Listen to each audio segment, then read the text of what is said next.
ተመሟቀቅ አስቀድሞ መጠበቅ ይላል ያገሬ ሰው ሲተርትና ዛሬ ናቲ እያለቀሰ ነበር። አይታችሁታል መቼም ከኛ በቪዲዮ ከምናያት ሄሉ አንተ ጣገቧ ሆነህ የምታያት ሄሉ አንተ ነህ ብዬ ነው የምታውቀው፣ አንተ ነህ የምታውቀው ብዬ አስባለሁ ማለት ነው። ይሄን ያልኩበት ምክንያት እንዴት ነው?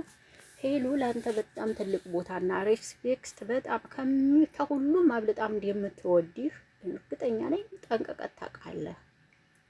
እና የሚወድ ልብ ደግሞ አንዳንድ ሰዎች ምን ናቲና ሄሉን ሳይሆን አንዳንድ ሰዎች ወንዶች የሴት ልጅ ካፈቀራቸው ማለት ነው በቃ የሚወድ ልብ የሚጠላ ይመስላቸውም ይመስለኛል።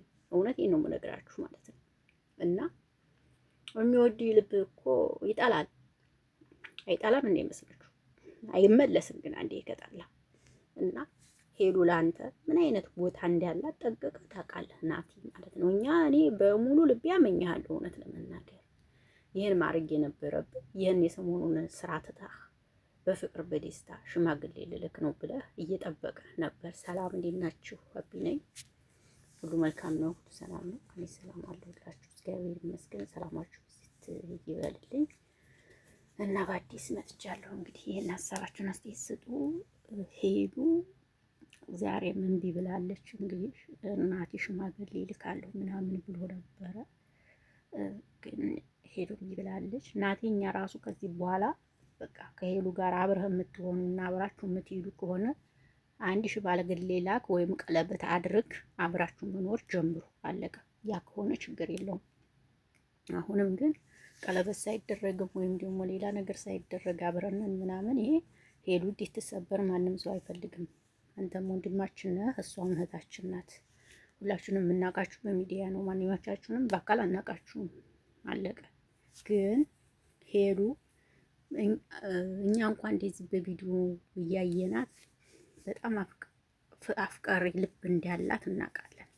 አንተ እንግዲህ በቅርቡ ሆና አጠገቡ ያለው ደግሞ የበለጠ ጠንቅቀህ ታውቃለህ። እና ባትጎዳት ያንን ፕራንክ ባትጀምረው ምን አለ ቢቀርብ። በዛ የመጣው ቢው እንዲሁም በፍቅር እየተጫወታችሁ መታችሁ በነበረ ምርጥ ቪው ይኖራችሁ ነበር። እንደዛም ሆናችሁ ሰርታችሁ ከ46 ከ40 ምናምን ቪው በላይ የለውም። ግን እንተና እሱ አብራችሁ ስትመጡ እስከ 68,000 እስከ 70,000 ይታይላችኋል። ይሄ ነው ልዩነቱና አሁንም ቢሆን የሰው ልጅ ይሳሳታል፣ የማይሳሳት ሰው የለም። እናቲሻ ይቅርታ ብልሃት ነገ ይቅርታ በእሷ ቤት እንደምትቀበል ባለሙሉ ተስፋ ነኝ።